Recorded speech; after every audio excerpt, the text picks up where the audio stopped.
যাক দেখেন তাইলে লাড়তাছি এই যে এইবার। হ্যালো, আসসালামু আলাইকুম। ভালো আছেন? নিশ্চয়ই ভালো আছেন, আমিও আপনাদের দোয়ায় ভালো আছি। তয় আমার কলিজার তেলে জলে বাইরা নিয়ে এসে পড়ছি আরেকটা তেলে জলে রেসিপি। আজকের রেসিপির নাম হইল গিয়া আলু গোস্ত। গোস্ত যত দূরে থাকুক আর না থাকুক, আলু থাকুক ভরপুর, ঠিক আছে?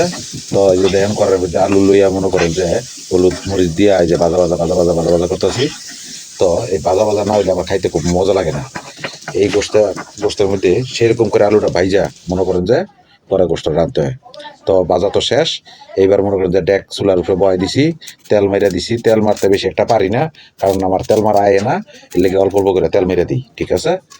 তেল মারার পরে যে এই তেজপাতা দিয়ে দিলাম, লগে যে দারচিনি এলাচি যেটিও যা আছে মশলা দিয়ে দিলাম, লগে পেঁয়াজ দিয়ে দিলাম।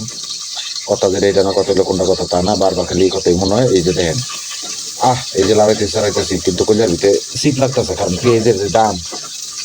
গতকালকা মনে করেন যে আনছি একদমে, তার আগের দিন আনছি একদমে, আজকে আবার মনে করেন যে দাম আরেকটা। কোনো দিন আপনি টার্গেট লইয়া যেতে পারবেন না, টার্গেট গিয়ে পুরো হইতো না, কারণ দেবেন 100 টাকা কেজি, হয়ে যাবে 120 টাকা। 120 টাকা দিয়ে এই যে পরের দিন দেখবেন 150 টাকা। অতএব বাংলাদেশের কথা কইলে আপনি জায়গা 10 যেভাবে চলে আমার সেইভাবে চলন লাগবো। 1 কেজির জায়গা আধা কেজি আনো, আধা কেজির জায়গা 1 পাউন্ড। এই যে আদা দিয়ে দিলাম, আদা রসুন বাটা এগুলি সব মিক্স করেই দিয়ে দিতেছি। আমরা দেখতে থাকেন, অনেক মশলার নাম আমি কইতেও পারি না, আমার বিপদে পালাই বয়স দেওয়ায়। তারপরে বিপদে কইরেই আপনাকে লগে বগর করে হালাই। হলুদ মরিচও দিয়ে দিলাম। তো এইভাবে মনে করেন যে এই যে মরিচ দেন কি এখানে আনছিলাম, এই কারেন্ট মরিচটা আনছিলাম, ওইটা এখানে ভাঙাই লইছিলাম। সেই জাল হয়, সেই জাল। আমার আবার মাংস তরকারি খাইতে গিয়া চোখ দা পানি, কান্দা ধোয়া, নাক দা পানি না বলে আমার এই মাংস খাইতেই মন চায় না। একটু পানি দিয়ে মনে করেন যে মশলাটি ভালো করে কষাই নিতে হইব। তো এই যে মোটামুটি কষানি হইতেছে, এই যে লবণ দিয়ে দিলাম, কারণ লবণ ছাড়া দিয়ে গেলে মাটি। লবণ আমার খাইতে হইব, লবণ আমার দিতে হইব। আচ্ছা, লবণ দিয়ে লাড়ায় চাড়ায়া এটা মিক্স করে ফেললাম। মানে মিক্স করে একটু পরে একটু পানি দিয়ে দিতে হইব, নাইলে আবার মশলাগুলো পুড়ে যাবো গা। মশলা পুড়ে গেলে তরকারি মজা পাওয়া যায় না। হালকা একটু পানি দিছি, আপনারা দিশা পারলেই আমি দিছি।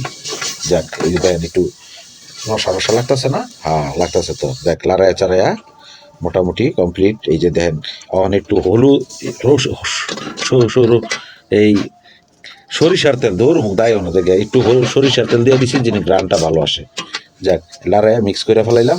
এখন আমার পালাই লগিয়া মাংসটা দিয়ে দিব। এই দেখেন মশলাটার উপরে তেল ভাব এসে পড়ছে, দেখতে খুব সুন্দর হয়ে গেছে। এই মাংসটা দিয়ে দিলাম। মাংস কিন্তু বেশি না, মাংস কমই থাকবো কিন্তু মাগা। ওই যে কইছি আলু গোস্ত, আলুই থাকবো বেশি, গোস্তটা পরে, আলু এইব প্রথম। জায়গা এই রেসিপি জায়গা ভালো লাগে আর এই দেখবেন, আর এই জানেন এই খাওয়ার স্বাদটা কতটা। দিলাম একটু ডাইকা কষায় লাড়াইয়া, এই যে দেখেন ঢাকনা দিয়া 10 মিনিট পরে কিন্তু আবার আমি খুইলা ফেলাইছি ঢাকনা। 10 মিনিট লাগে না, 5 মিনিটে খুইলা ফেলাইছি। খুইলা আবার লাড়াই চাড়াই দেখুন যে কদ্দুর হইছে। লাড়াইতেছি এখন মনে হয় পানি দিতে হইব। যাক, দেখতে থাকেন বন্ধুরা, আমি আপনাগুলো বকর করতে থাকি। এই দেখেন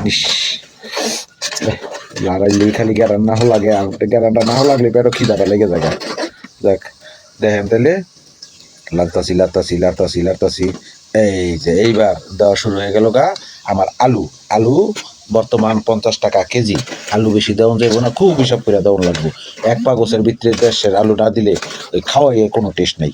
যাক, এই মধ্যবিত্ত নিম্ন মধ্যবিত্ত যে অবস্থা আর কি, দুঃখে করে কই আপনারা যেটা বুঝেন গা। ইচ্ছা এবারে পানি দিয়া একটু লাড়ায় চাড়ায়া পানি মিক্স করে দিলাম ডাকনা। মনে করেন যে আবার পরে খুলছি 5 মিনিট পরেই, কিন্তু আপনারা দেখেন নাই গিয়া, মানে খুলছি কি কারণে, এই যে কাঁচামরিচ গুলো কাটা দেওয়ার জন্য। তা দিয়া আবার দিলাম ডাইকা। তো এইভাবে ঢাকনা দেওয়ার পরে মনে করেন যে হালকা আছে, মানে মিডিয়াম আছে, মনে করেন যে 5 মিনিট কুক করবেন। কুক করার পরে আলুটি খোসাতা দেখবেন যে হয়েছে কিনা। যদি আলু হয়ে যায় তাহলে মনে করেন যে মাংস হয়ে গেছে গা। আর যখন উপরে দেখবেন যে তেল ভেসে গেছে, তখন বুঝতে পারেন রান্না কমপ্লিট। অতএব আমারও রান্না কমপ্লিট। ভিডিওটি ভালো লাগলে লাইক কমেন্ট শেয়ার করে অবশ্যই ফলো করে দিবেন। আজকে এই পর্যন্তই, খোদা হাফেজ।